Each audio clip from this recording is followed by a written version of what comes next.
Presta muita atenção, através dessa palestra eu vou passar para você, não minha opinião, mas vou passar para você princípios bíblicos que podem abençoá-lo muito, podem libertar você de muita encrenca, livrar você de muito problema.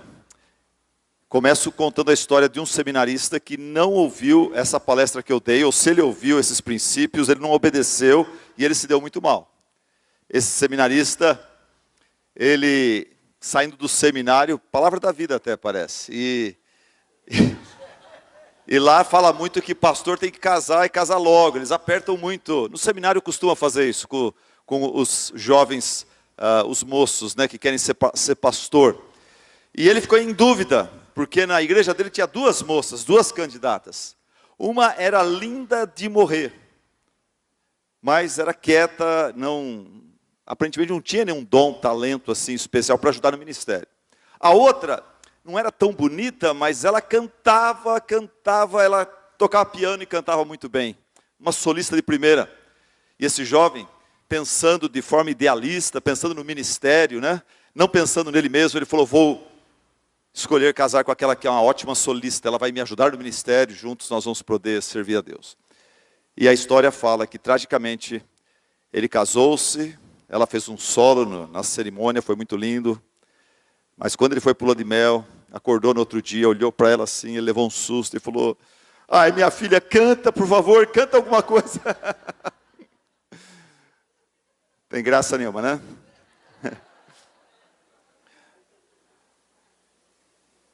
Presta atenção. Abra sua Bíblia em Gênesis capítulo 2, versículo 22. Gênesis 2, vamos começar no versículo 15. Gênesis 2:15.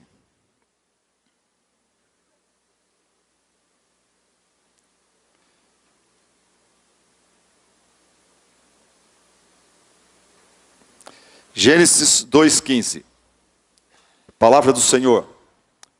O Senhor Deus colocou o homem no jardim do Éden para cuidar dele e cultivá-lo. E o Senhor Deus ordenou ao homem, coma livremente de qualquer árvore do jardim, mas não coma da árvore do conhecimento do bem e do mal, porque no dia em que dela comer, certamente você morrerá. Então o Senhor Deus declarou, não é bom que o homem esteja só, farei para ele alguém que o auxilie e lhe corresponda. Versículo 21. Então o Senhor Deus fez o homem cair em profundo sono, e enquanto este dormia, tirou-lhe uma das costelas, fechando o lugar com carne, com a costela que havia tirado do homem. O Senhor Deus fez uma mulher e a trouxe a ele. Disse então o homem, esta sim é osso dos meus ossos e carne da minha carne. Ela será chamada mulher, porque do homem foi tirada. Por essa razão, o homem deixará pai e mãe e se unirá à sua mulher, e eles se tornarão uma só carne. Até aí. Texto, olhando para ele de outros ângulos, hoje vamos olhar para esse texto através deste ângulo. Com quem será? Com quem será? Primeiro princípio que esse texto nos ensina, anota aí. É Deus quem traz a pessoa certa em nossa vida. É Deus quem traz a pessoa certa em nossa vida. No versículo 22 fala, com a costela que havia tirado do homem, o Senhor Deus fez uma mulher e a trouxe. Com a costela que havia tirado do homem, o Senhor Deus fez uma mulher e a trouxe a ele. Veja que o texto deixa muito claro que Adão não precisou forçar a barra para encontrar com Eva. Adão não precisou sair do jardim, pular a cerca do jardim, ele não precisou sair procurando uma namorada num barzinho fora do jardim ou dentro do jardim, numa boate, numa balada, numa caverna.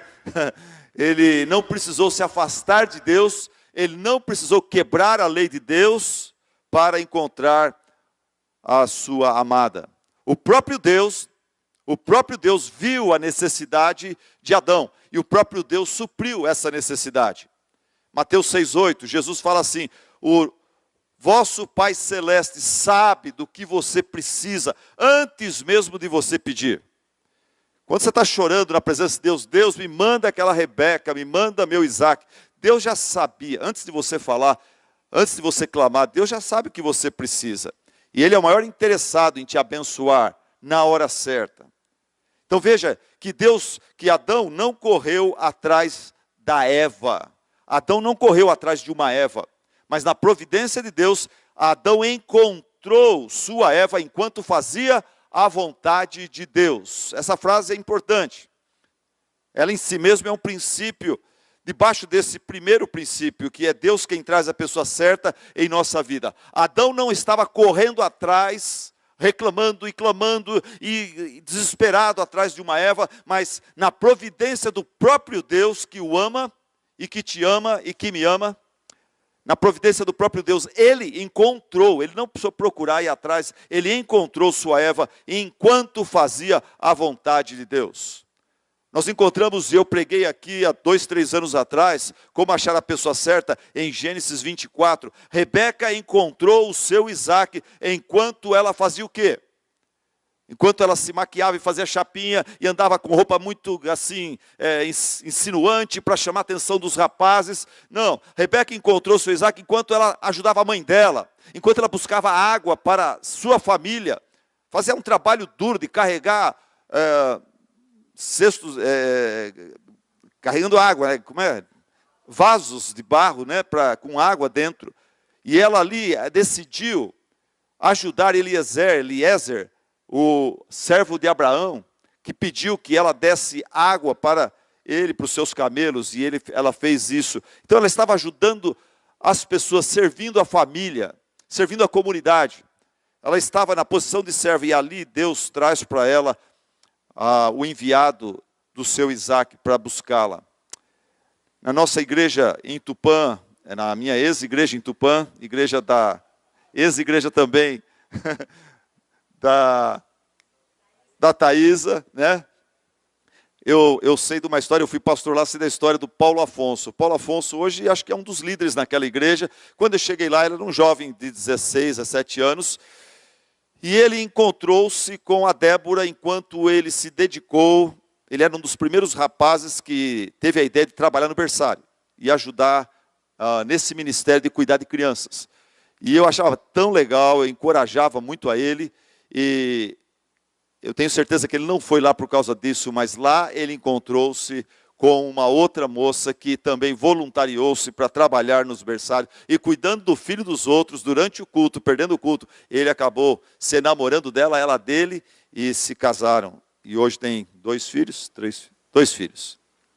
Eu podia citar aqui também um exemplo que temos lá desse outro ministério meu, que eles conhecem, os pais da Thaís estão aqui, sabem disso. Tem uma mulher que ela foi divorciada.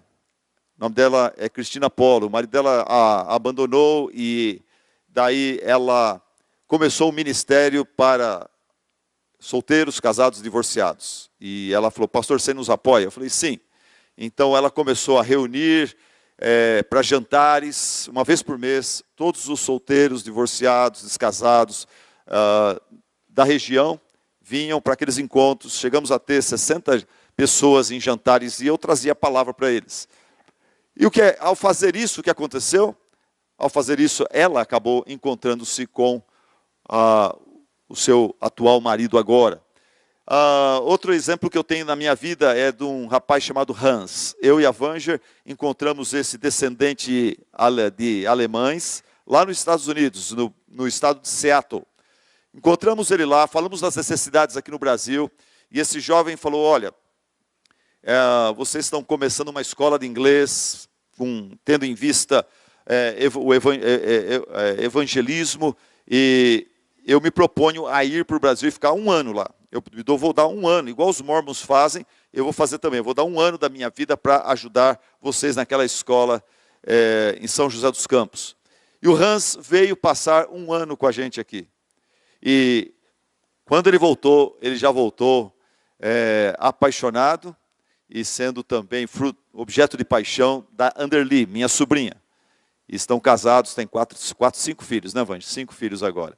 Então, gente, esse princípio que eu estou passando para vocês. 1980, mês de dezembro, eu levei um tchau de uma namorada, que eu gostava muito dela.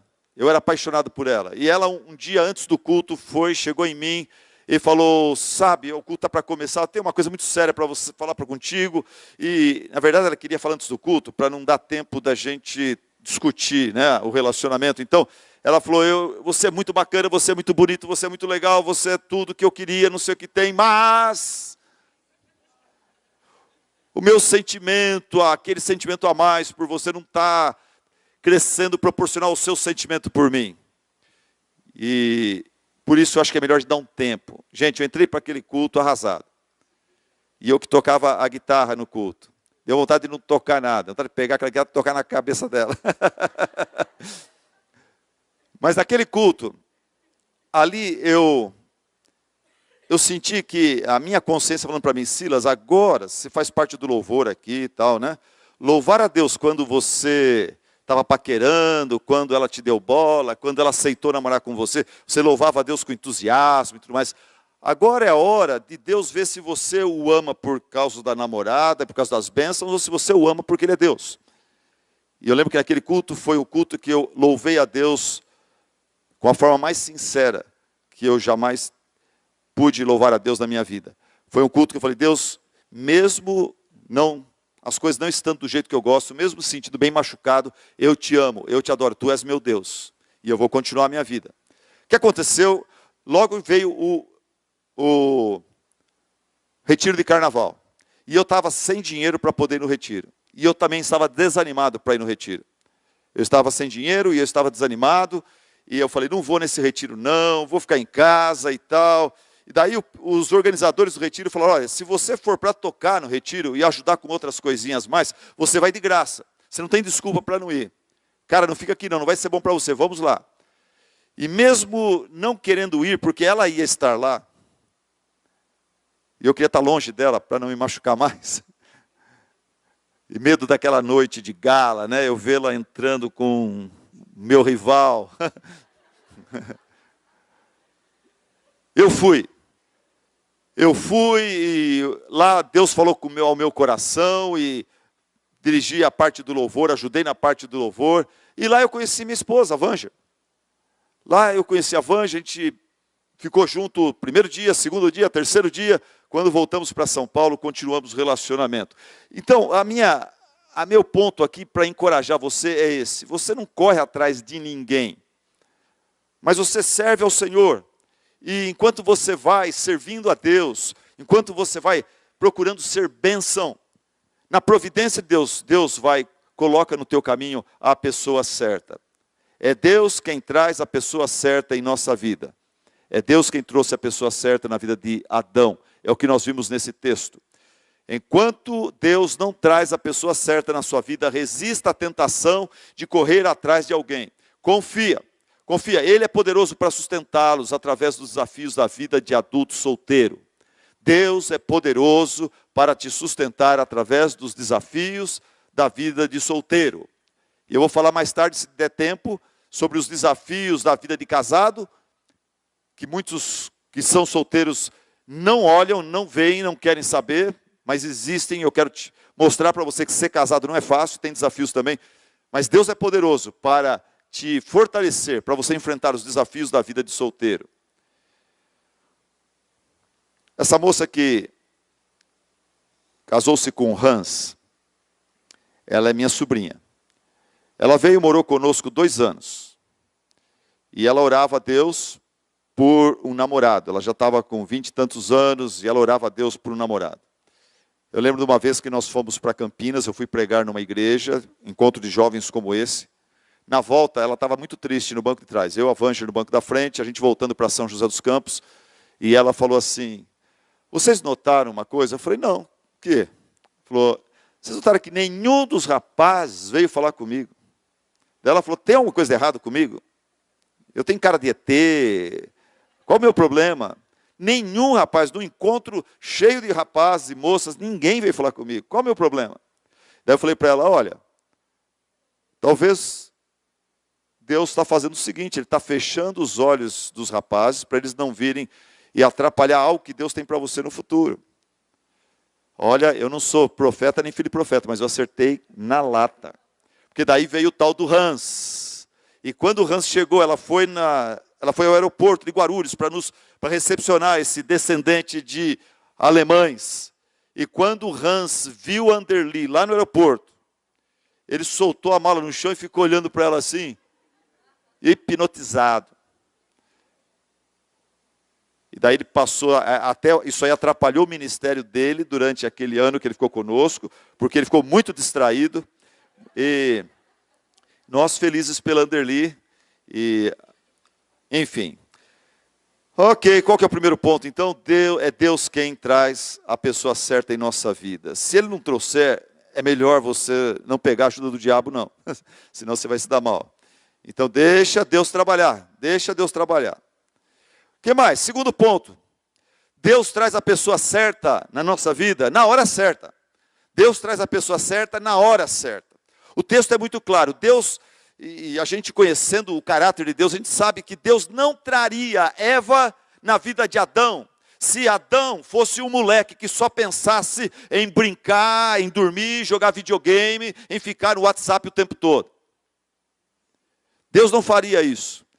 Deus não traria Eva na vida de Adão se Adão ainda fosse um jovem totalmente desempregado, ainda lutando para terminar os estudos, talvez terminar um curso técnico ou faculdade e sem tempo para ficar pensando e namorando e saindo e tudo mais. Quando Deus traz Eva para Adão, ele é um adulto responsável. Se Adão fosse um adulto irresponsável, folgado, ou dependente do papai e da mamãe, 20, 30, 40 anos, ainda morando com o papai e mamãe, deixando o papai e mamãe fazer tudo para ele, e ele só curtindo o quarto dele, como se fosse uma suíte presidencial, que tem tudo, mas ele não paga nada, só folgadão, só recebendo. Um camarada desse, se fosse minha filha, eu não apresentaria ele para minha filha, e Deus não apresenta as suas filhas para homem folgado. Então, quando Deus trouxe Eva para Adão, Adão já tinha um emprego. Adão já tinha ido na faculdade, já tinha emprego, ele era trabalhador, ele era responsável, porque o versículo 20, antes do versículo 22 tem o versículo 15, que nós lemos, que fala, o Senhor Deus colocou o homem no jardim do Éden para cuidar dele e cultivá-lo. Adão, você vai ser o administrador aqui, você vai cuidar, você vai cultivar, e tudo que você fizer aqui é sua responsabilidade. Então, Deus era o patrão de Adão. Adão era um funcionário responsável, um homem responsável. O que é que diz Provérbios 24, 27? Provérbios 24, 27. Vamos ler juntos? Leiamos. Espera aí. É isso mesmo. Vamos lá. Forma primeiro a tua lavoura e levanta a tua casa, então estarás à vontade para constituir a tua família. Rapaz, sinto muito, mas Provérbios 24, 27 está aí, é verdade, não dá para rasgar da Bíblia. Está aí, ó. Você quer namorar? Ó, primeiro forma a tua lavoura. Levanta a tua casa. E então estarás à vontade para namorar, noivar e casar. O mais importante do que você encontrar a pessoa certa é você ser a pessoa certa. Você, rapaz, quer casar, quer uma menina linda de morrer, crente, você quer uma menina bacana, bonita e cheia de dons e talentos, mas você também precisa corresponder a tudo isso, senão vai matar ela de tristeza, né? Ela vai ser super frustrada, com um banana do lado, ela é um monte de coisa, você não é nada. Então, mais importante do que encontrar a pessoa certa é ser a pessoa certa. Estuda, trabalha, desenvolve os seus dons. Não gasta tempo em Facebook. Coloca lá, Facebook, 10 minutos. 10 minutos para você ver tudo que você precisa ver rapidinho. E sai fora. E vai ler um livro bom sobre namoro, noivado e casamento. Escrito por Davi Merck, por exemplo, do Palavra da Vida. Você vai aprender muita coisa ali. Essa semana, eu que já estou casado, eu li esse livro para poder falar para vocês. Então, é lendo que você cresce. Leia a palavra, entenda a palavra, pratique a palavra. Faça o que Esdras decidiu fazer, jovem. A Bíblia fala que Esdras, ele tomou uma resolução de final de ano maravilhosa. Ele falou, eu vou estudar a palavra, eu vou entender a palavra, vou praticar a palavra, vou ensinar a palavra. E Deus usou Esdras para trazer um grande avivamento em Bebedouro, em Barretos, Campinas, Tupã. Você quer ser usado por Deus? Se prepara. Deixa a preguiça de lado. Deixa essa vida acomodada de lado. Você mora em Bebedouro, por exemplo. Eu estava vendo Bebedouro aqui hoje à tarde, uma cidade bem tranquila. Tem bastante tempo. Quem mora aqui tem muito tempo, não tem trânsito, as coisas não são longe. Enquanto eu morei em Tupã, eu fiz um mestrado. Aproveitei, escrevi um livro. Em Tupã tinha tempo, a cidade menor. Agora estou numa cidade maior, tudo é longe, tem trânsito e as coisas são mais complicadas e perigosas. Mas jovem, vamos lá. Terceiro ponto da nossa mensagem. Deus não traz a pessoa certa para a gente ficar namorando por namorar. Deus não traz a pessoa certa para a gente ficar namorando por namorar. Veja bem o texto sagrado. Versículo 21. Então o Senhor Deus fez o homem cair em profundo sono, e enquanto esse dormia, tirou-lhe uma das costelas, fechando o lugar com carne, com a costela que havia tirado do homem. O Senhor Deus fez uma mulher e a trouxe a ele. Deus, ele é o primeiro cupido da história da raça humana. Ele vê um rapaz solitário, um homem solitário, e ele vai lá, e ele prepara uma companheira, uma paquera, uma noiva em potencial, uma esposa em potencial. Quando ele apresenta, ele traz e apresenta, Adão, deixa eu te apresentar uma novidade aqui. Dá uma olhada. O que você acha dessa gata aqui? E ele fala, gata? E quando Adão viu, ele gostou. Quando Adão viu, ele se apaixonou. E ele disse então, esta sim, é osso dos meus ossos e carne da minha carne. Ela será chamada mulher, porque do homem foi tirada. Adão, você está só, eu te amo, eu tenho uma surpresa para você, espero que você goste. Aqui está. Olha que mulher linda. Você gostou? E o Adão a adorou. Ele gostou muito. Ele gostou muito, Deus ficou feliz, Adão gostou. E ela parece que gostou também. Ela olhou para o lado para ver se tinha alguma coisa melhor, não tinha, ela falou, Adão mesmo.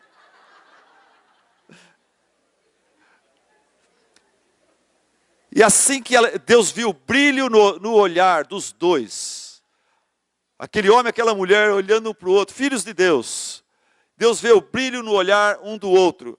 O que é que Deus fala para eles? O que está no próximo versículo, gente? Por essa razão, Adão, então você vai namorar ela por um bom tempo, para ver se há compatibilidade. É isso que Deus fala para Adão. Adão, por essa razão, já que você gostou dela, mora junto com ela, antes de assumir um compromisso mais sério. Faz um test drive. Não. Deus fala, Adão, você gostou dela? Eva, você gostou dele? Então eu tenho um conselho maravilhoso, rápido e objetivo para vocês. Casem-se. Casem-se. E aí Deus mesmo realiza o primeiro casamento com essas palavras. Por essa razão o homem deixará pai e mãe e se unirá à sua mulher, e eles se tornarão uma só carne. Quando Deus trouxe Eva e apresentou Eva para Adão, Adão gostou muito e logo Deus os conduziu ao casamento. Quando Deus traz e lhe apresenta uma das suas filhas, moço, e você gosta dela, ele logo vai te conduzir ao casamento. Namorar por namorar não vai, não dá. Não dá. Perceba a ordem divina nesse processo. Aqui é muito importante. Tem gente que fala, por que não pode fazer sexo antes do casamento? Por que é pecado isso? Mas a maioria faz. Por que a maioria está errada? Por que a maioria está fazendo do jeito do diabo e não do jeito de Deus? Por que tem tanto divórcio? Percebe a ordem divina. Quando Deus celebra o primeiro casamento, Ele coloca uma estrutura, uma ordem para a sequência das coisas da nossa vida, nesse relacionamento de namoro, noivado e casamento. Primeiro ele fala assim, o homem deixa pai e mãe. O homem então tem que trabalhar, dar seus pulos para caminhar em direção da independência geográfica, financeira e emocional do papai e da mamãe. O homem, o rapaz, tem que dar os seus pulos para não precisar do papai e da mamãe emocionalmente, geograficamente, financeiramente. Ele tem que deixar pai e mãe. Ele tem que ter um lugar para morar. Pode ser uma kitnet bem simples. Pode ser uma casa dos fundos, uma edícula. Não precisa ser uma casa num condomínio fechado. Não precisa ser um apartamento de 120 metros. O homem tem que ter capacidade de deixar pai e mãe. Depois, fala, agora o homem, ele tem que se unir à sua mulher. Ele tem que ser maduro o suficiente para jurar uma aliança, fazer um pacto de amor diante de Deus, diante dos homens. Isso normalmente é feito no cartório e na igreja. E depois, e somente depois que vem a união física. E eles se tornarão uma só carne. Independência financeira, geográfica e emocional primeiro, depois maturidade para assumir uma aliança, um pacto de amor diante de Deus, diante dos homens, no cartório dos homens, na igreja de Deus, e depois então lua de mel, por toda a vida. E eles se tornarão uma só carne, intimidade sexual. A união que foi celebrada no altar é consumada na cama. Aleluia, amém, glória a Deus. Aí, minha esposa. As outras estão com vergonha. O namoro cristão, quarto ponto. O namoro cristão sempre visa casamento. O namoro cristão sempre visa casamento. Anota aí uma definição para o namoro cristão.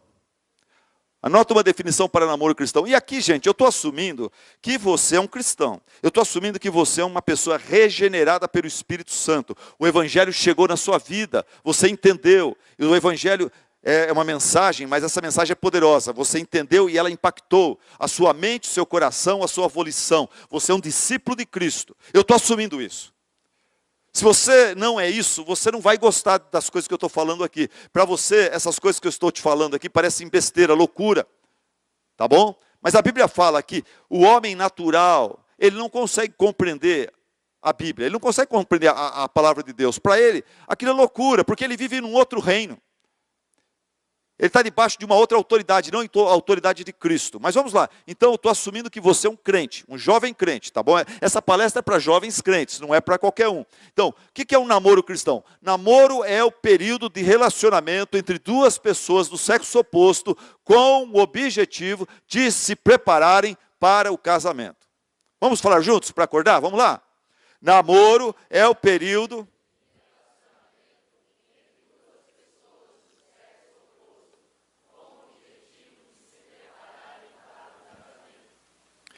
O incrédulo, a pessoa que não conhece a Cristo, ele namora por namorar. Ele namora para passar tempo. Ele namora porque sábado à noite os amigos dele estão namorando, ele está sozinho. Ele vai arranjar uma namorada para ter alguém com quem sair também. Para alguém para ele dar uns beijos lá. Ele namora, às vezes o incrédulo namora para se autoafirmar. Para mostrar para os amigos que ele consegue também namorar e conquistar alguém. O incrédulo, ele namora para explorar sexualmente a filha dos outros. Só que ele se esquece que um dia ele vai ser pai, talvez, e vai ter uma filha. Ele se esquece da irmã dele, se esquece da mãe dele. Mas ele faz contra os outros o que ele não gostaria que fizessem contra a filha dele, contra a irmã dele, contra a mãe dele. Ele namora para devagar e forçando a menina a se entregar para ele. Por isso, até um poeta incrédulo disse o seguinte: nunca diga eu te amo se não te interessa. Nunca fale sobre sentimentos se eles não existem. Nunca toque numa vida se você não pretende romper um coração, machucar um coração.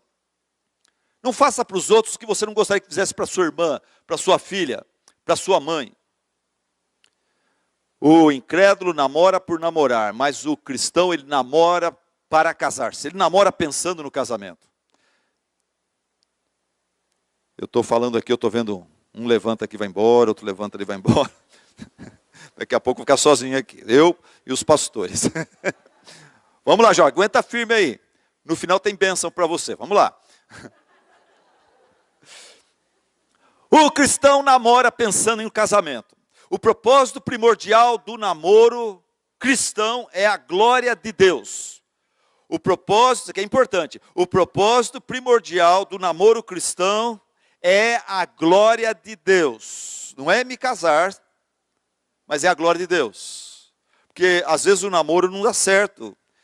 E namoro cristão, às vezes, ele acaba antes do casamento, antes de se tornar um casamento.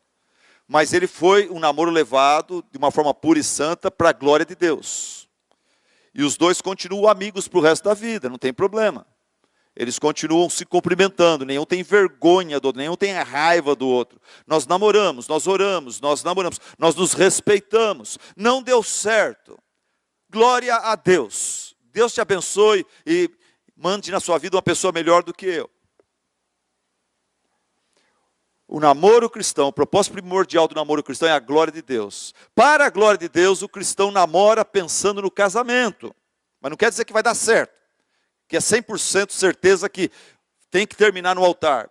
Para a glória de Deus, o moço cristão, ele trata a sua namorada como sua própria irmã, com toda a pureza. 1 Timóteo 5,2. Olha aí, uma dica, um princípio bíblico para todos nós homens. Nós temos que tratar nossa namorada, enquanto ela não é nossa esposa, e mesmo depois que ela é nossa esposa, nós temos que tratá-la como se fosse a nossa própria irmã, com respeito, com educação, com cuidado e com toda a pureza. Então, dentro do namoro cristão tem que ter pureza, pureza, pureza. Essa é a maior luta e desafio no namoro cristão, pureza. Daí não vem me perguntar, pode beijar na boca? Pureza, meu filho. Pureza. Beijinho curto, quando chega, quando vai embora, e não fica prolongando esse beijo, não. Pureza, pureza. Deixa para a lua de mel. Deixa para a lua de mel, é muito bom. Eu garanto para você que é muito gostoso, mas deixa para lá. Agora não. Agora é pureza.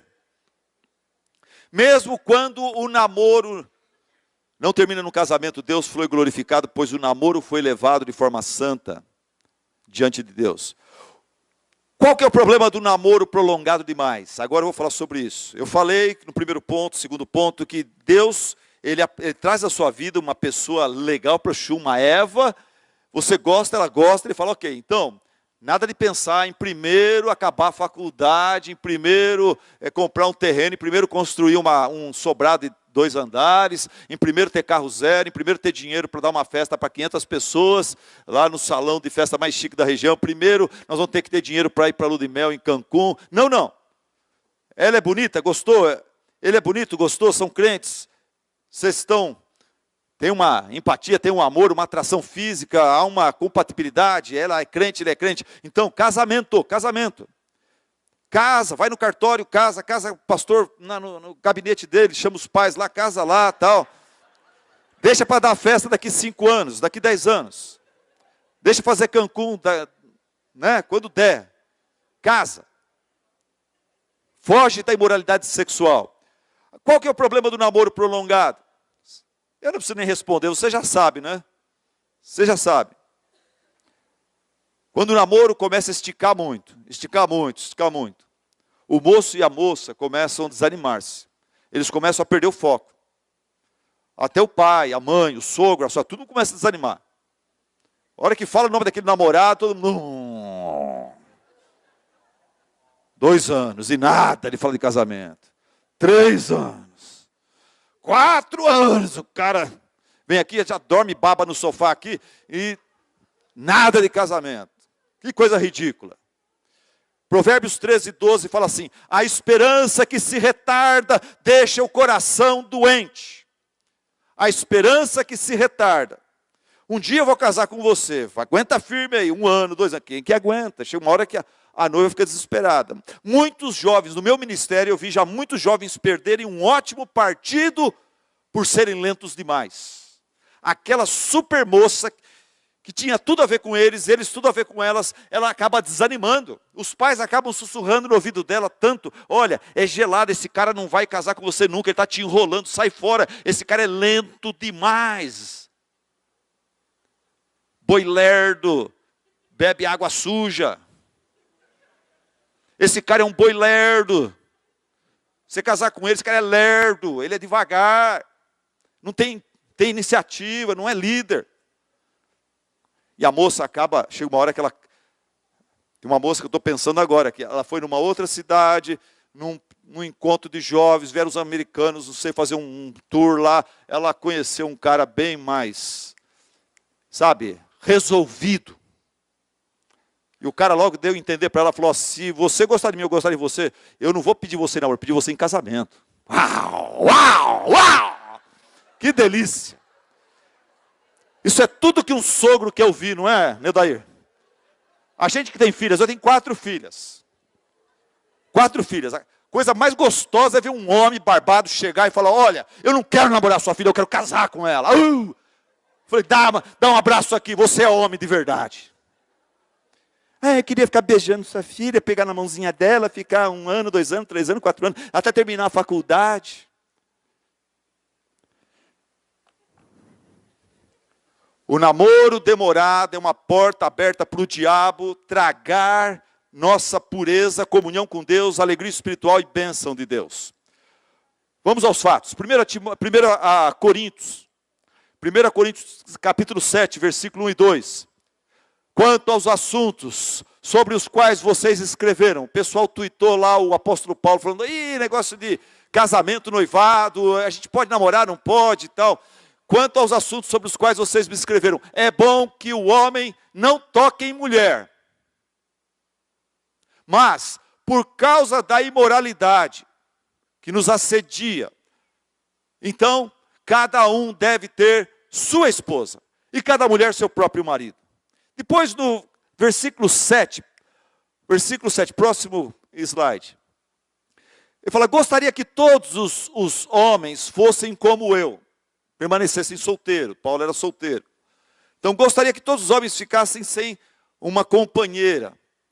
Por quê? Porque a igreja estava debaixo de perseguição, tempos difíceis.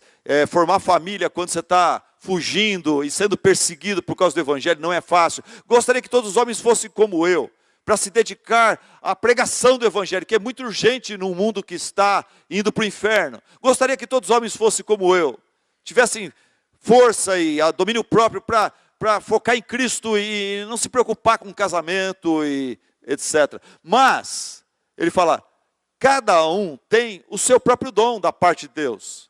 Um de um modo e outro de outro. Mas, daí ele fala, se vocês rapazes não conseguem controlar-se, devem casar-se. Não é ficar namorando não, devem casar-se. Pois é melhor casar-se do que ficar ardendo de desejo. Ficar vendo pornografia, ficar se masturbando, ficar com um namoro caliente e pecaminoso. Qual o problema com o namoro caliente e pecaminoso? O problema não é o pastor descobrir. O problema não é o sogro descobrir e pegar vocês dois num garra-garra. Qual que é o problema? O problema é Deus. E Deus, Ele não descobre, Ele já sabe todas as coisas. Ele sabe quando você se levanta, quando você se assenta. Ele te conhece perfeitamente. Antes que você falar alguma coisa, Deus já sabe o que está na tua cabeça. E Deus, Ele está com você o tempo todo. E quando você pensa que o pai, a mãe, o pastor não está por perto, e eu posso agora ter um namoro, um momento no namoro, onde eu vou ultrapassar os limites, e ficar provocando na minha namorada e ela em mim, coisas que a gente não pode legitimamente preencher como namorados, como noivos. Naquele momento Deus está ali. E o que diz Hebreus 13:4? Hebreus 13:4 fala assim, olha jovem, quando você pensa sério no casamento, saiba disso, o casamento deve ser honrado por todos. E o leito conjugal, a lua de mel, conservado, puro. O casamento deve ser honrado por todos. Deus falando, olha, eu aprovo o casamento. E eu não só aprovo o casamento e fico feliz quando uma jovem crente casa com um jovem crente, mas eu digo que todos deveriam ficar felizes. Todos deveriam se alegrar quando duas pessoas adultas assumem um compromisso de amor diante de Deus, um compromisso irrevogável diante de Deus. Deus fica feliz, todo mundo deveria ficar feliz e respeitar esse casal. Mas esse casal tem que manter o leito conjugal deles, o relacionamento íntimo deles tem que se manter puro. Daí, ponto e vírgula, daí a próxima parte do versículo é assim, pois Deus julgará os imorais e os adúlteros. Deus julgará. Então qual é o problema do namoro prolongado? O namoro prolongado, ninguém aguenta. O namoro prolongado ninguém aguenta. É muita tentação. Todo sábado lá, dá um beijinho, pega na mão. Às vezes, eu lembro, eu namorei. No culto, o pastor está pregando lá sobre o céu e tal, e a sua namorada, ela pega a sua mão e começa a fazer um carinho assim na sua mão, e você começa a esquecer do céu.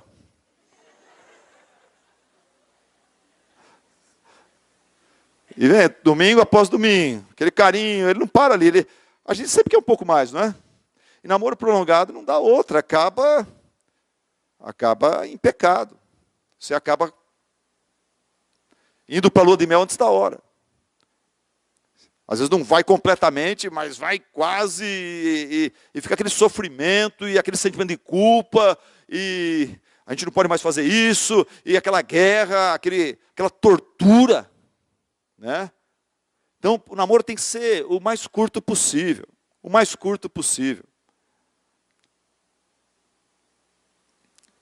Paulo fala aí, ó, é melhor casar-se do que ficar ardendo em desejo, do que abrasar-se, a outra tradução diz, né? E lembra, ó, o problema não é o pastor, o problema não é o pai dela, com um facão na mão. O problema é que Deus julgará os imorais e os adúlteros. Deus julgará os imorais e os adúlteros. Minha esposa teve uma amiga que foi muito namoradeira. Nossa, ela queria, assim, mostrar para todo mundo que ela conseguia namorar quem ela quisesse. Ela achava que namoro era uma competição. E ela brincou tanto com o coração dos rapazes. Finalmente ela casou com um cara muito bonitão, altão, tal, fortão, papai. A gente foi lá uns 4 anos depois. Eu conheci o rapaz, eu e ele conversando, tal. E a Vângela não saía do quarto com essa moça, casada agora há 4 anos, já tinha um filho. E chorava, não parava de chorar. Quando a Vângela saiu, entrou no carro, qual o problema? Falou, ela foi tão namoradeira, e beijou tanta gente e tal. E ela falou que no casamento mesmo ela não consegue se realizar sexualmente com o marido dela. Ela queria muito fazê-lo feliz, ela não consegue. E ela entendia o quê? Ela entendia que Deus estava pesando a mão sobre ela. Ela entendia que Hebreus 13:4 estava em ação na vida dela. E a Vângela falou para ela, olha, o caminho é arrependimento, é quebrantamento. O caminho é a graça de Deus, o perdão de Deus. Deus garante que se você confessar o seu pecado de forma certa, de forma correta, com o coração arrependido, Ele não só perdoa, mas Ele te purifica de toda injustiça. Tudo que você fez no passado, Deus, Ele, no sangue de Cristo, Ele te purifica e te dá uma outra chance. Então, gente, o terceiro ponto é o quê? O quarto ponto é namoro. Cristão sempre visa o casamento. Sempre visa o casamento. Namoro longo, encrenca, é problema. Não, sai fora disso. Sai fora disso. Quinto, já que o namoro cristão sempre visa o casamento, nós precisamos então resgatar o conceito perdido de casamento. O que é casamento? O que é casamento? Casamento é uma aliança de amor. Casamento é uma aliança de amor. Para o mundo sem Deus, para a sociedade, para a nossa cultura, casamento é um contrato de interesses revogável. Para o mundo hoje, o seu professor lá de universidade, de faculdade, de colegial, de segundo grau, sei lá, para as pessoas, seus amigos incrédulos, casamento é um contrato de interesses, onde o incrédulo diz para o outro incrédulo assim, você pode contar comigo na alegria ou na tristeza, na saúde ou na prosperidade, enquanto você me atrair e me interessar, me for conveniente, enquanto você me fizer feliz e realizado, você pode contar comigo. Mas no dia que eu já não ver que eu ver um defeito de você, no dia que eu não senti uma atração tão forte por você, como eu estou sentindo pela minha secretária, minha amiga de escola, de trabalho, a gente encerra esse contrato. Por quê? Por que os homens dizem assim? Por que os homens sem Cristo dizem assim? Porque eles não conhecem o amor, eles são egoístas, eles são hedonistas.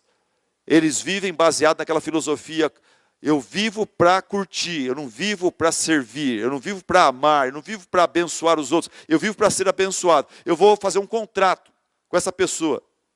Enquanto ela me interessar, eu estou com ela. O dia que ela não me interessar mais, eu estou fora. Eu parto para uma outra. Por que o incrédulo gosta tanto dessa ideia de contrato e não de aliança?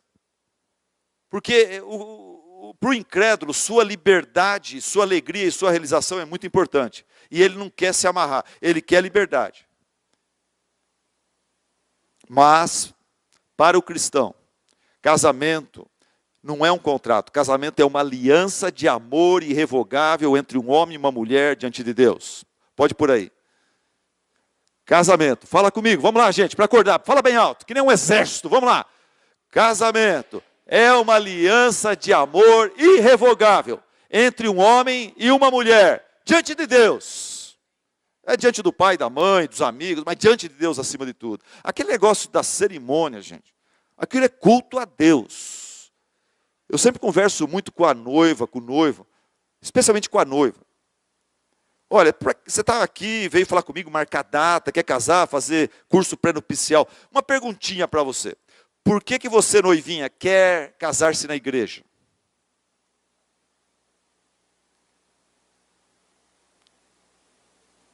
O que eu estou querendo dizer para ela é o seguinte, olha, é legal, eu até acho bonito, faz parte da vida, você, desde os 2 meses de idade, você sonha com aquele vestido branco, você sonha com a decoração, com a música, com a igreja, com os seus amigos ali, você entrando, né, aquela música, as pessoas chorando, e você aquele buquezão bonito na mão, o noivão lá na frente.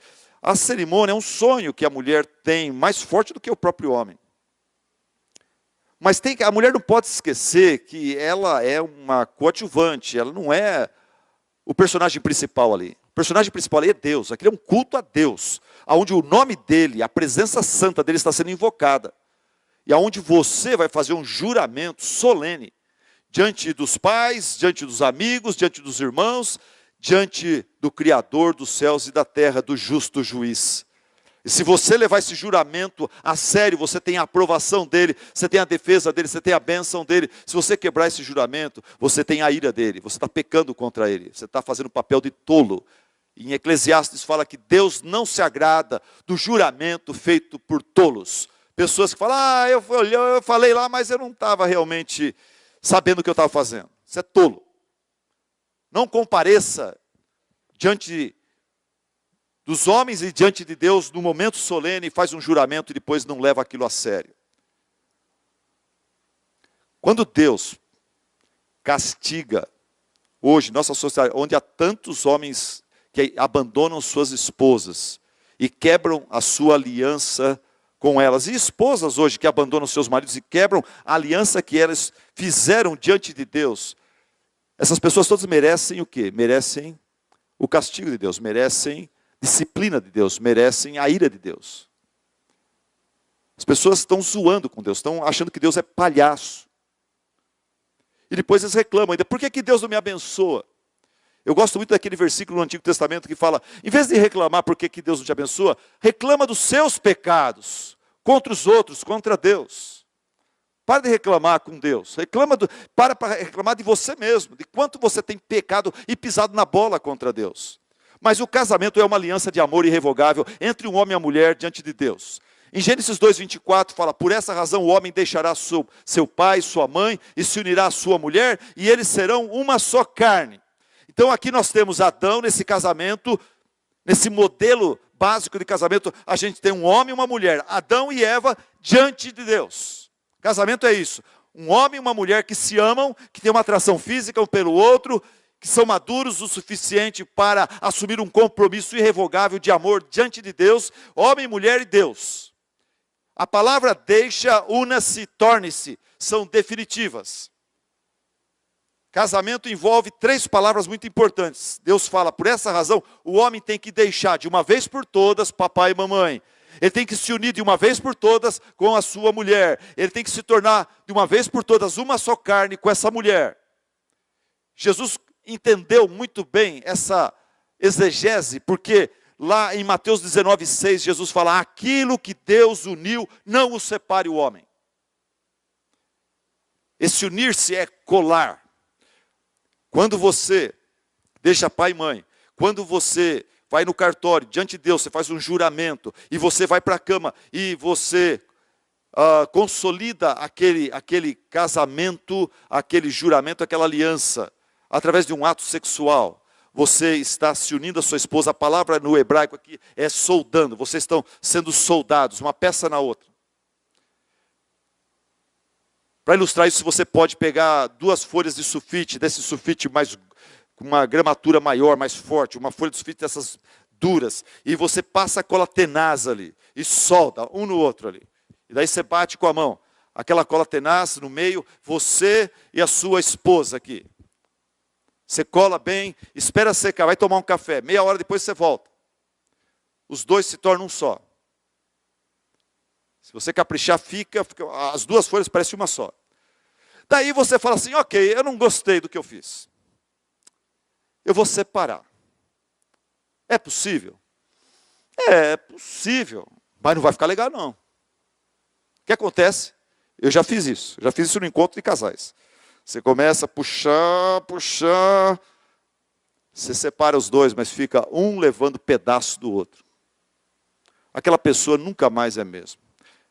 Ele nunca mais vai ser aquele rapaz que está casando pela primeira vez. Ela nunca vai ser mais aquela mulher casando pela primeira vez. Carrega pedaço do outro. Divórcio produz um rastro de destruição. Coloca isso na tua cabeça.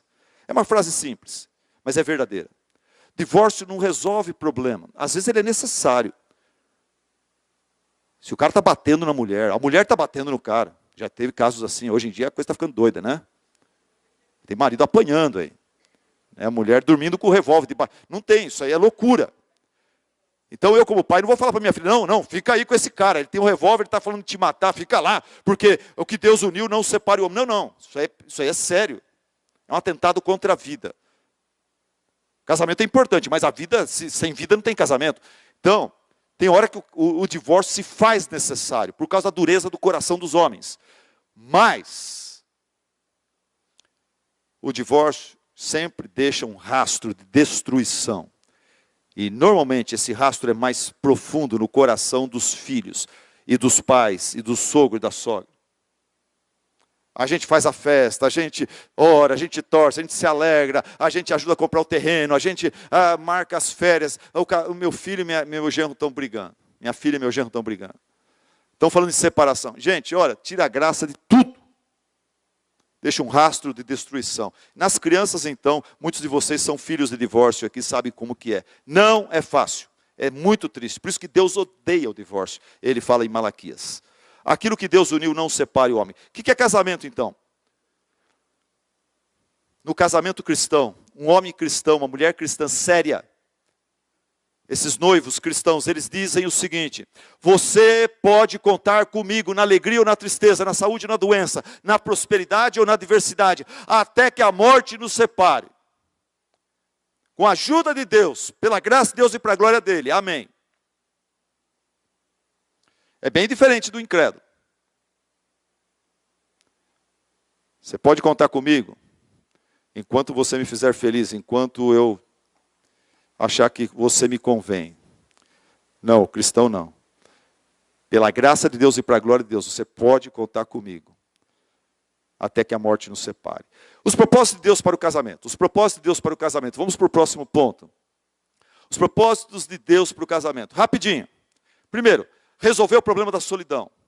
Gênesis 2,18. Deus olha para Adão, não é bom que o homem esteja só. Casamento é uma das soluções, um dos antídotos de Deus para resolver o problema da solidão que machuca tanta gente nos dias de hoje. Segundo propósito de Deus para o casamento, promover a propagação ordenada da raça humana. Quando Deus cria o homem e a mulher, Ele cria com o propósito que homem e mulher se casem e tenham filhos, e assim juntos, e eles reflitam a imagem de Deus. Eles foram criados à imagem e semelhança de Deus, e juntos eles refletem essa imagem e semelhança de Deus de uma forma maior. Juntos eles conseguem reproduzir, espalhar a imagem de Deus de uma forma maior. Sejam férteis e multipliquem, disse o Senhor em Gênesis 1:28. E o propósito de Deus para o casamento também é que juntos, homem e mulher e seus filhos, representem a imagem de Deus, o reino de Deus. Encham e subjuguem a terra. Um outro propósito de Deus para o casamento é proteger nós, seus filhos, das consequências desastrosas da promiscuidade sexual. O casamento é o antídoto de Deus para ajudar você a não ser vítima da pornografia, por exemplo. Deus falou, melhor que pornografia. Olha para esse ideal meu aqui. Casamento, família. Nada virtual, negócio real. Você mesmo, sua esposa. Vocês dois desenvolvendo um relacionamento sexual gostoso. Esquece isso. Pornografia é um atalho do diabo. Vai te levar para um beco sem saída. Tentar satisfazer, eu vou falar isso para o benefício dos rapazes aqui. Tentar satisfazer suas necessidades sexuais através de pornografia é um barco furado. Usando ainda a analogia do barco. É a mesma coisa que você, estando num barco à deriva no Oceano Atlântico, você tentar satisfazer sua sede com a água do mar. Quanto mais você bebe, mais você está se envenenando, você está se matando. Pornografia nunca satisfaz os seus clientes, nunca. Eu já tive assim a oportunidade de conversar com homens que frequentavam a minha igreja, viciados em pornografia. O cara, quando começa a falar do negócio, ele começa a chorar que nem criança. Falou, eu mesmo não aguento mais. Isso está detonando a minha vida. Eu varo a madrugada, acordo outro dia, não tenho pique para trabalhar, para fazer as coisas. Eu não consigo olhar para uma mulher de um jeito normal. Eu olho para ela já de um jeito totalmente estragado, totalmente deturpado, totalmente pervertido. Eu estou ficando uma pessoa que eu estou ficando com medo de mim mesmo. Eu estou com nojo de mim mesmo. É isso que a pornografia faz, porque ela vem diretamente do inferno. É o diabo usando a tecnologia, usando pessoas gananciosas para detonar uma coisa tão bonita que Deus fez, que é a intimidade sexual. Casamento é um antídoto de Deus para nós vencermos e fugirmos da imoralidade sexual. Ele fala isso em 1 Coríntios capítulo 6, versículo 18. Foge da imoralidade sexual. No capítulo 7 ele fala, ok, se você não está conseguindo, então meu amigo, case-se. E tenha uma vida sexual legal com a sua esposa. Canaliza essa energia sua para o casamento. Em 1 Coríntios 7, 8 e 9 ele fala, digo porém aos solteiros e às viúvas, é bom que permaneçam como eu, mas se não conseguem controlar-se, devem se casar. Pois é melhor casar-se do que ficar ardendo em desejo. E agora, a coisa principal que eu quero passar para vocês, o propósito principal de Deus para o casamento, sabe o que é? E quase quando as pessoas se casam, eles não percebem isso. É ilustrar, é revelar, é apontar para algo infinitamente mais importante, profundo e duradouro, que é o próprio Evangelho. Deus estabeleceu o casamento e Deus quer que eu me case e que você se case, para que juntos, eu e minha esposa, possamos apontar para nossas filhas, para nossa igreja, para nossos amigos, apontar através do nosso exemplo como casal, apontar para algo infinitamente mais importante, profundo e duradouro, que é o Evangelho. O Evangelho é o amor de Deus através de Cristo Jesus por sua igreja, por seus filhos aqui na terra. O Evangelho é que Deus resolveu nosso pior problema através da morte de Cristo. Deus venceu nosso último inimigo, que é a morte, através da ressurreição de Cristo. Isso é o Evangelho. É a melhor notícia que o ser humano pode receber. E o casamento revela esse amor de Cristo por sua noiva, que somos nós. Alguns de vocês estão com sono. Eu estou vendo alguns com os olhos fechados. Então vamos fazer o seguinte, para acordar eu vou perguntar se você está ligado e você bate palma, tá bom? Vamos lá? Bate forte para a pessoa do lado acordar. Vamos lá. Você está ligado? Aí. Mais uma vez. Está ligado? Ok. Então acorda, gente. Deus me dá um namorado, Deus me dá um marido, Deus me dá uma noiva linda. E Deus pergunta para você, para que você quer essa noiva? Para que você quer esse namorado? Ah, que eu quero ser feliz. Deus fala, mas esse não é o propósito para o casamento, não é o propósito primordial. Deus fala para você, qual que é o propósito primordial para o casamento? Você sabe? Ah, pastor Silas falou, Efésios 5 fala que a esposa tem que submeter-se à liderança do marido como a igreja se submete à liderança de Cristo. E que o marido tem que amar a esposa como Cristo. E no final fala que isso é um grande mistério. O casamento então aponta para um grande mistério, maior que ele mesmo. É isso que eu estou falando para vocês. Então o casamento meu com a minha esposa, o seu com a sua futura esposa, com o seu futuro esposo, dentro do projeto de Deus, se você quer a bênção de Deus, entenda, o propósito de Deus, Ele quer que vocês tenham uma vida conjugal tão bonita, que os filhos de vocês olhem para vocês e veem, olha, a mamãe, ela ama o papai, e ela apoia o papai, do mesmo jeito que a igreja de Cristo ama e apoia Cristo Jesus. E o papai, ele ama a mamãe, ao ponto de estar disposto de morrer por ela, da mesma forma como Cristo se entregou e morreu pela sua igreja. Eu entendi o evangelho. Olhando para o papai e a mamãe, eu entendo melhor o evangelho. É fácil entender o evangelho. E quando um vizinho seu que vive brigando, nota que você e sua esposa estão sempre de boa, estão sempre alegres um com o outro e se perdoando quando erram e tudo mais. Quando o vizinho vê que você já está casado há tantos anos, mas você ainda anda de braços dados com a sua esposa, você abre a porta do carro para ela, você leva... Enfim, quando o vizinho vê tudo isso, ele fala, qual o segredo do seu casamento? Você fala, olha, o segredo do meu casamento é Deus, é Cristo, é o Evangelho. Você conhece o Evangelho? Por mim mesmo, eu já teria divorciado. Se não fosse Cristo na minha vida, meu amor pela minha esposa já teria se desgastado. Mas o Senhor Jesus faz toda a diferença em nossas vidas. Um casal, hoje em dia, nesse mundo desgraçado de divórcio, de gente que só se casa na base do contrato, por interesse, na base do egoísmo, um casal nesse mundo que é cristão e leva seu casamento a sério, chama muita atenção. Chama atenção na escola, chama atenção no shopping, chama atenção na igreja, chama atenção na rua, no bairro. Por isso, bons casamentos são ótimos holofotes que apontam para Cristo, para o Evangelho.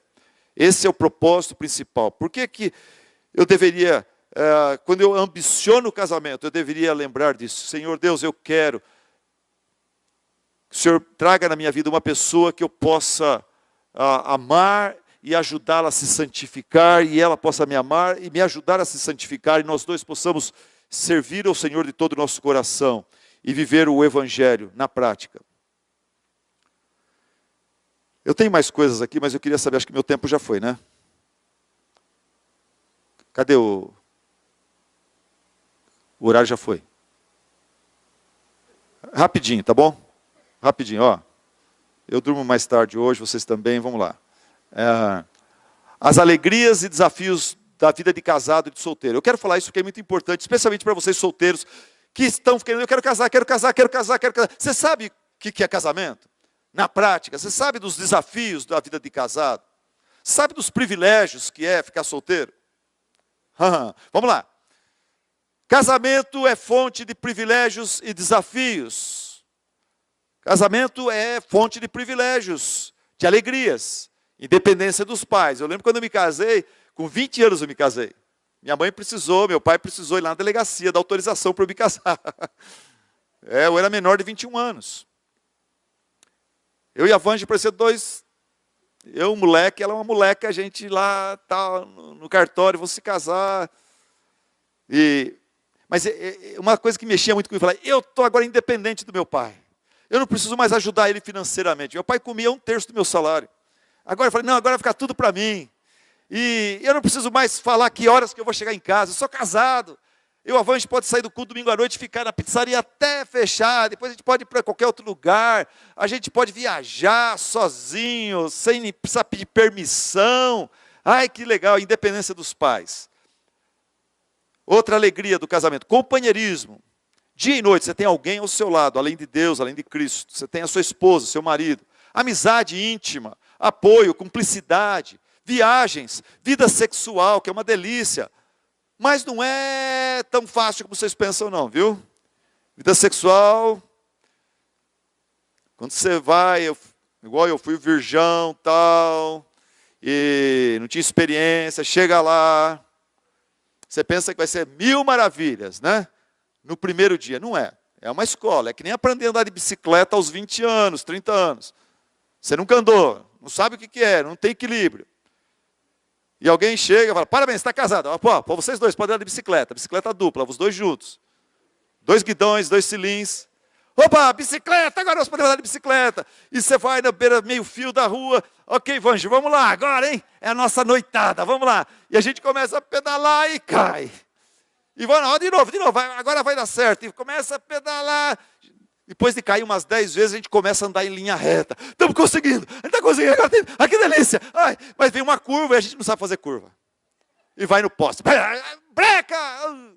Ó, por isso que Deus no Velho Testamento falava, o jovem judeu que se casar, 1 ano está dispensado de ir para a guerra. Tem que ficar em casa, aprendendo a apertar os botõezinhos da mulher, até descobrir como fazê-la feliz. Tá bom? Vida sexual é uma benção, é uma delícia. Alegrias do casamento. Privilégio de você trazer ao mundo filhos. Filhos que têm a sua orelha, mas o nariz da sua esposa, tem a sua tonalidade de voz, mas tem a cabeça da sua esposa, tem, aspectos físicos, emocionais parecidos com você. É uma aventura muito legal. Você ter filhos, noras, genros, netos. Qual que é o conforto para uma pessoa da minha idade, chegando aos 60 anos? Qual que é a maior alegria minha? A alegria minha é saber que eu tenho 11 netos, 11 desculpas para ir na Disneylândia, 11 desculpas para ir nas férias na praia, 11 desculpas para... E lugar para passar as férias. Eu tenho hotéis grátis em várias partes dos Estados Unidos, minhas filhas moram lá. Agora o camarada, eu não vou casar não, vou ter um carrão, uma casona... Ficar sozinho. Imagina 60 anos eu sozinho, sem esposa, sem filhos, sem netos. Né? Onde você vai passar as férias? Imagina daqui 10 anos, 70 anos. Um velho de 70 anos vai querer fazer sozinho se não tiver uns netinhos para alegrar o seu coração. O conforto e amparo na velhice é outro aspecto de alegria do casamento. Mas casamento tem desafio também. Casamento tem desafio, você casa, daí você assume responsabilidade, liberdade dos pais, mas agora você tem responsabilidade de prover o próprio sustento, comida, aluguel, água, luz, condução, telefone, médico, dentista, escola, etc. Responsabilidade de limpar a casa, de lavar, passar, cozinhar. Quando a gente ficou, agora estamos casados, nós vamos passear, vamos fazer isso. A Rui falou, mas olha, a casa está uma bagunça, a roupa precisa lavar, precisa passar hoje, não dá para a gente sair. Cadê minha mãe? Cadê dona Elza? Cadê a empregada? Foi embora. Agora somos nós. Casamento tem seus desafios. Quando está solteiro, mandaram eu embora. 15 anos, eu arranjei um emprego, 1 ano e meio, mandaram eu embora. Gente, eu fiquei mal pra caramba. Mas mal para quê? Eu voltei para casa do papai e da mamãe. O aluguel estava pago, a comida estava na mesa, a roupa estava lavada. Devagar, vou descanso uma semana e vou procurar emprego. Mas quando você está casado, você perde o emprego, é outra história. E quando você está casado, você fica doente. E as incompatibilidades. Eu casei com 20 anos, minha esposa aos 20 anos é uma coisa, aos 23, 24, 25, casada com filho, é outra coisa. É a pessoa vai mudando, a pessoa vai crescendo, ela vai ficando mais séria. Eu falei, cadê você ria bastante, você contava piada, agora você está mais séria, o que aconteceu? Eu falei, agora eu sou mãe, sou dona de casa, sou esposa. Então, você tem que ir se adaptando. E quando você descobre que sua esposa tem uma época do mês que ela fica parecendo um ET. Ela fica irreconhecível. Uma tal de TPM. O que é isso, gente? Eu tive 4 irmãos. Minha mãe parece que não tinha TPM. Não tinha tempo para ter TPM. 4 filhos, um pai, esposa de pastor. Minha esposa, um dia eu chego, ela não está contente com os móveis, não está contente com o apartamento, não está contente com nada, está querendo mudar de cidade, está querendo... É difícil. E daí quando eu tive 4 filhas, eu e os irmãos, essas 4 filhas ficaram mocinhas. Daí a esposa, as 4 filhas e a loba, que era a cachorra, pastor alemão. Fica tudo TPM junto. Chama alinhamento dos planetas. Olha, ali se você não é santificado, você morre. Você se santifica. E o marido folgado? Ele era tão legal, não sei o que deu nele, e de repente ele fica folgado. Daí aparece uma psicóloga que fala que ele está com depressão. Mas você desconfia que é folga mesmo. E o filho problemático? 4 filhos. Nenhum deu problema. Daqui a pouco, uma lá dá problema. Tudo estava indo tão bem. Por que essa filha, de repente, está atrapalhada, está problemática? Esses são os desafios. Outra coisa, você casou, agora você tem um compromisso irrevogável diante de Deus. Não é diante do pastor, do pai, diante de Deus. Agora você tem que fazer esse casamento dar certo. Não tem como voltar atrás. Então, isso requer maturidade, perseverança, altruísmo, paciência, coragem. Vamos falar da vida de solteiro. A vida de solteiro, ela é fonte de privilégios e provações. A vida de solteiro tem os seus desafios. Por exemplo, aprender a lidar com a pressão da família e da igreja. Amém? Coitado do Euclêmio. Toda vez que ele vai lá em casa, toda vez que eu encontro ele em algum congresso, e aí? Eu já comprei o terno. Você arranjou a noiva? Né? Gente, hoje até minha esposa falou, para de brincar com o Euclêmio. É muita zoeira, é muita brincadeira, muita pressão. A nossa sociedade, ela, apesar de tanto divórcio e tudo mais, a gente acha que todo mundo tem que casar. Se não casar, tem algum problema. Né? E a pressão, uma pressão que irrita. Um dos desafios de você permanecer solteiro é aprender a lidar com essa pressão. Eu acho que o Euclêmio devia abrir um curso de como lidar com a pressão da família e da igreja. Porque ele está tão escolado, ele leva tanto na boa, ele não sai fora, ele não perde a cabeça, ele fica... Dá um curso, irmão, vende pela internet, você vai ficar milionário. Outro desafio é aprender a lidar com a solidão. Um dos desafios de ser solteiro é aprender a lidar com a solidão. Eu tenho uma palavra para vocês do pastor John Stott. Esse pastor, ele teve todo o seu ministério, igual eu, Cleme, nunca casou. E teve um ministério maravilhoso. E olha o que ele falou, como pastor solteiro.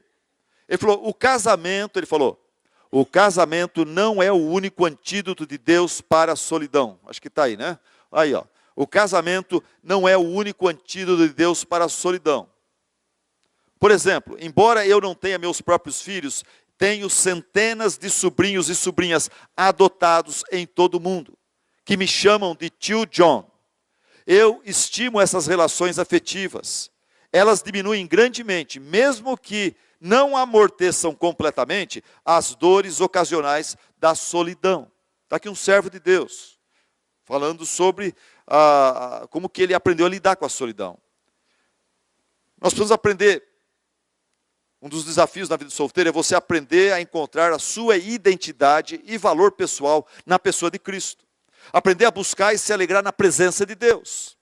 A Bíblia fala, alegrai-vos no marido, alegrai-vos na mulher, alegrai-vos no filho. É isso que a Bíblia fala em Filipenses? Não, a Bíblia fala, alegrai-vos no Senhor. Alegrai-vos no Senhor, é uma alegria imperativa, é constante, é uma alegria ultra circunstancial. Alegre-se não no fato de você estar solteiro ou casado, alegre-se do Senhor. Quais as alegrias de solteiro? Quais são as alegrias de ser solteiro? Quais os privilégios? Liberdade para namorar e desmanchar. Enquanto você está solteiro, namora, você pode encerrar o namoro. Agora, casou, não pode encerrar o namoro mais. Tem gente aqui que está namorando e não está dando certo. Ó. Você não precisa casar com essa moça. Tenta, pega aconselhamento, não está dando certo, não está dando certo. Não vai consolidar isso num casamento. Você tem essa liberdade. Esse é o privilégio de ser solteiro. O que mais? Você tem a liberdade para curtir seus amigos, as oportunidades de passear, de estudar, de arriscar um novo emprego, mudança de cidade, de país, sem medo. Você tem a liberdade para servir a Deus. Liberdade para servir a Deus.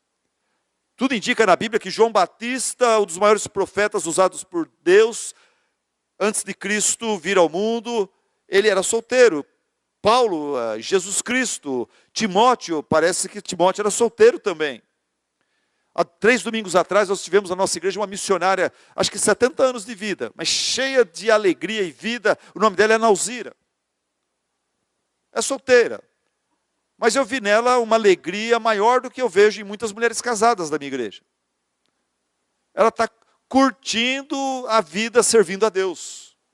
Através do projeto de missões mundiais, ela viaja o mundo e agora está numa fase hoje que ela dá cursos, ela promove missões, ela treina grupos aqui, grupos ali. É uma mulher que consagrou a sua solteirice para Deus e ela está feliz sozinha. Na minha igreja tem uma mulher chamada Isabel. Ela foi missionária dos 25 aos 60 anos. Ela se aposentou, trabalhou entre índios. É uma senhorinha muito bonita, devia ser uma moça muito bonita quando novinha. Ainda hoje ela é muito bonita. E nós a conhecemos e falou: Isabel, você é uma missionária, uma ex-missionária? Ela falou: sim, eu trabalhei até 60 anos. Aí eu me aposentei. E no campo missionário eu queria casar, mas as pessoas com quem eu trabalhava eram muito simples, índios. Teve alguns índios interessados em mim, mas não tinha compatibilidade, não dava, não casei, entreguei isso para Deus. E daí sabe o que ela falou? Ela falou: quando eu já tinha desistido de casamento, Deus lembrou-se de mim. E na minha igreja, ela veio para ficar com a gente. Alguém apresentou ela ao seu José de Marzo, que é um fundador da igreja, que tinha acabado de ficar viúvo. E é um irmão que ama a Deus também, ama missões e tudo mais. Eles têm tudo a ver. E eles se casaram. E é tão bonito vê-los todo domingo pela manhã. Ela se veste muito bem, veste ele muito bem, deu um trato nele. O velhinho está tinindo. E ele tinha umas doenças lá. Quando casou, acabou, parou de tomar remédio, não tem mais doença, a depressão foi embora. Então, gente, mas eu gostaria que ela estivesse aqui para dar um testemunho para vocês. Ela sempre quis casar, mas não veio. Mas aos 60 anos, Deus mandou. Espero que Deus não demore tanto assim na sua vida, meu jovem. Mas se ele demorar, vai servindo, alegre servindo ao Senhor. Ok, deixa eu tentar concluir rapidinho aqui. Uma dica aqui que eu dou para vocês. Quando Deus apresentou Eva para Adão, ele não ficou falando: peraí, mas Deus, eu gostei muito dela, mas acho que eu não vou assumir agora não. Porque o Senhor tem mais carta na manga aí, né? Talvez o Senhor faz uma Eva mais bonita depois, eu vou esperar. Não, Deus apresentou aquela para ele, ele falou: vai ser com essa mesmo que eu vou. Né? E casou-se com ela. O que eu quero dizer para você é o seguinte: cuidado com ficar escolhendo demais. Moças, estou falando com vocês. O que tem é isso daí, está aí, ó. Está ao seu redor. Para de escolher demais.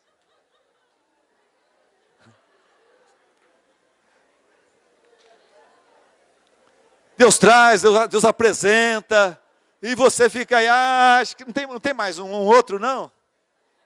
Será que no próximo retiro de carnaval não vai vir um gatão melhor aí?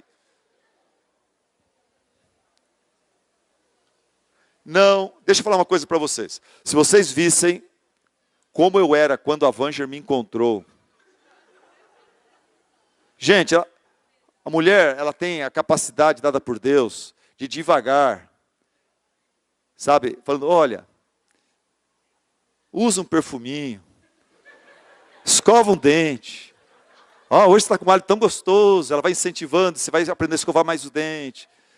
Fala: essa roupa é muito brega. Não usa essa cor, não combina com você. Esse seu cabelo, eu acho lindo o seu cabelo, mas vamos tentar cortar do teu. Eu posso ir no barbeiro com você? Quando a Vange me conheceu, eu tinha um chumaço.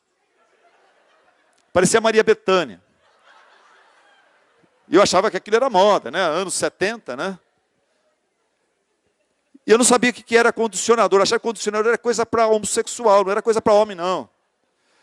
Ela, não, vai usar condicionador. Meu condicionador, usando condicionador, meu cabelo ficou esticadinho, ficou mais bonito. O chumaço diminuiu, daí corta, tal, foi devagar cortando.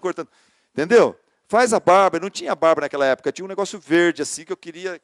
E ela falou: não, vamos raspar, fica mais bonitinho. Então a esposa devagar vai te modelando, vai te ajustando e vai colocando, você vai ficando bonitinho, entendeu? Então agora tem mulher que olha para a pessoa casar e fala: eu quero um marido igual àquela. Olha, ela investiu muito ali para chegar naquilo lá. Você tem que investir também. Tem que motivar. Eu e a Vange conhecemos uma americana que tinha doutorado, ela casou com um brasileiro, e a gente foi apresentado para ajudá-lo, porque ele era um caipira do mato, de Minas Gerais, foi parar lá nos Estados Unidos, no Texas, casada com essa mulher com doutorado, a família dela não aceitava ele, porque ele era muito bugrão, muito chucro. Mas essa mulher com sabedoria, elogiando e motivando, encorajando, e esse cara aprendeu inglês, depois aprendeu a ler e escrever, ele fez os cursos lá, se tornou um enfermeiro de alto padrão. Hoje estão na China trabalhando, servindo a Deus lá. Mas ela pegou uma pedra, uma rocha, e transformou num diamante, né? Então, moças, não existe marido perfeito, não existe noivo pronto. Tira da sua cabeça isso.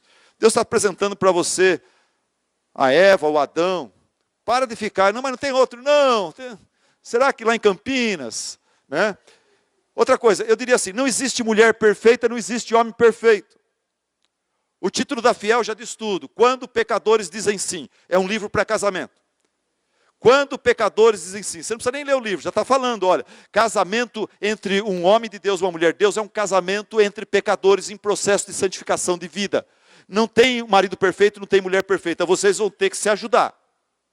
Vão ter que orar mais, jejuar mais, vão ter que, além de trabalhar sua santidade, santificação, você tem que ajudar o outro também. Gente, não existe noivo perfeito, não existe noiva perfeita, nós somos todos pecadores. Rapazes, não existe mulher dos sonhos, não existe. Só existe a mulher que vende sonhos.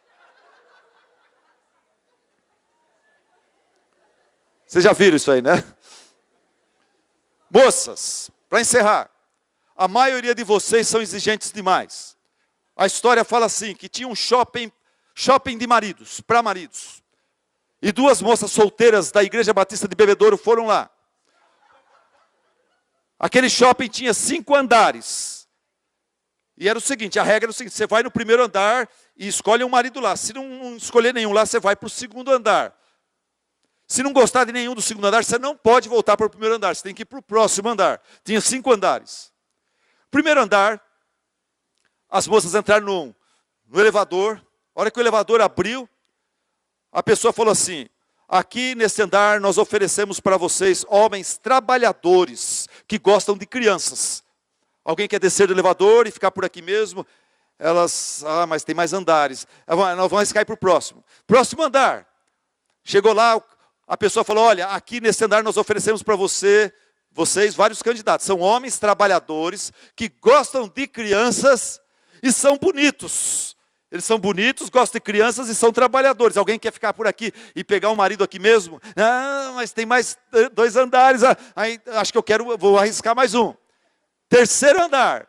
O elevador abriu, o cara falou, aqui nós temos para vocês homens trabalhadores que gostam de crianças, que são bonitos e têm um bom emprego, um bom salário. Alguém se habilita a ficar por aqui mesmo? Não, acho que ninguém desceu. As 2 moças de Bebedouro não desceram ali. Foram para o 4º andar. Chegou no 4º andar, o camarada falou de novo, aqui nós temos para vocês homens trabalhadores que gostam de crianças, que são bonitos, que têm um bom salário e são muito românticos. Alguém se habilita a descer aqui a pegar um marido para si? E elas falam, dá vontade, mas não, nós vamos para o outro andar, nós vamos para o outro andar ainda. Chegou no último andar, o andar estava vazio, não tinha nada. Tinha apenas um cartaz falando, esse andar serve apenas para provar que você é uma pessoa impossível de ser satisfeita. As suas expectativas são altas demais. Por favor, desce pela saída de emergência e tenha um bom dia, sua Mrs. Exigente demais. Moças, a única pessoa capaz de satisfazer todas as suas expectativas interiores, emocionais, suas inseguranças, necessidades, sonhos, desejos, é Cristo Jesus. Não é um marido, não é um coitado de um jovem dessa igreja aqui, ele não vai conseguir. Nem o Cleme consegue. Coloca na tua cabeça, a única pessoa capaz de satisfazer todas as suas expectativas, inseguranças, necessidades, sonhos, desejos, é o Senhor Jesus Cristo. Só Ele é capaz de preencher todos os seus vazios e só Ele jamais vai decepcioná-la. Não se contente com menos. Deposite em Jesus sua fé, sua esperança, seu amor. Ele é poderoso para fazer infinitamente mais do que tudo que você pede ou pensa. Davi disse acerca de Cristo: tua graça é melhor do que a vida, é melhor do que palácios, é melhor do que governar sobre Israel, é melhor do que ter várias esposas.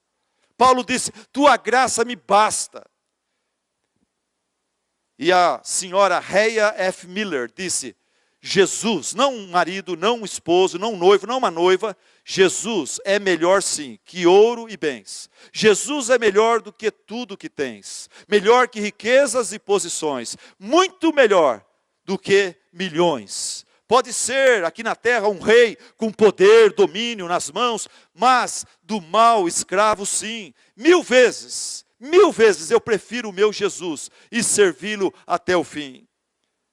Rhea Miller, ela era filha de Martin e Bertha Ross.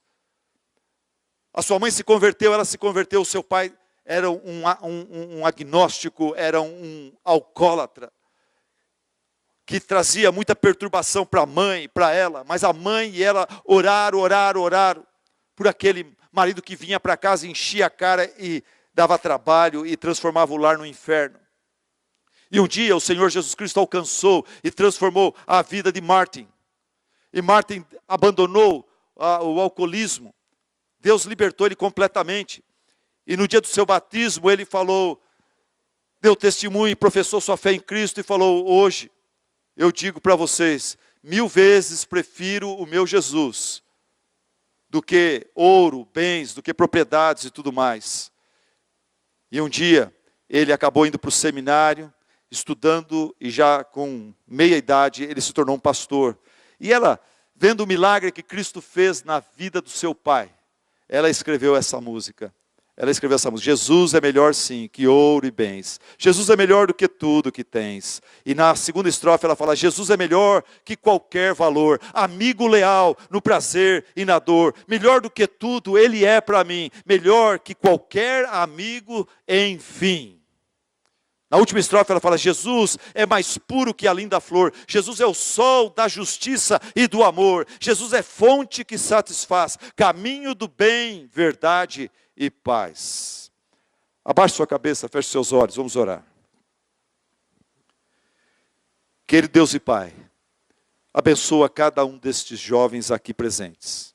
Obrigado por aqueles, Pai, que já estão casados. Abençoa, Senhor, a sua aliança de amor, compromisso irrevogável diante do Senhor. Nas suas lutas, problemas e obstáculos, Pai, fortalece, abençoa, dá vitória, Senhor, capacita. Pai, rogamos por aqueles jovens, moças e moços que aqui estão e que gostariam, Senhor, de ter um namorado, uma namorada, de casar-se, Senhor, de formar uma família. Colocamos, Pai, os seus desejos e anseios, esse desejo e anseio diante do Senhor, pedindo que o Senhor tenha misericórdia, que o Senhor os fortaleça, que o Senhor dê a eles a sabedoria, a força, dê a eles a graça que eles precisam para saber esperar o seu tempo, Senhor. Saber, Senhor, usar esse tempo de solteiros e como solteiros para servir ao Senhor, para ser bênção, para estar investindo, Senhor, neles mesmos, investindo, Senhor, nos estudos, no trabalho, se preparando, Senhor, caso um dia o Senhor traga a pessoa certa, na hora certa, eles possam ter como, Senhor, abraçar essa bênção e curti-la e desfrutá-la de uma forma prazerosa e abençoadora. Querido Deus e Pai, naquilo que eu não fui claro, peço que pelo Teu Espírito, o Senhor, esclareça as dúvidas no coração desses moços, dessas moças. E que o Teu Espírito possa conduzi-los e resolver suas dúvidas e tirar, Senhor, da sua... esclarecer para eles a sua vontade para as suas vidas. Continua abençoando o ministério desta igreja e das outras igrejas aqui representadas. Que o Senhor possa estar capacitando e abençoando os líderes, e para que eles possam, Senhor, através da Tua palavra, estar dando o alimento sólido para estes jovens. Em nome de Jesus, nós assim Te agradecemos por essa noite e pedimos. Amém. Amém. Muito obrigado, gente. Valeu.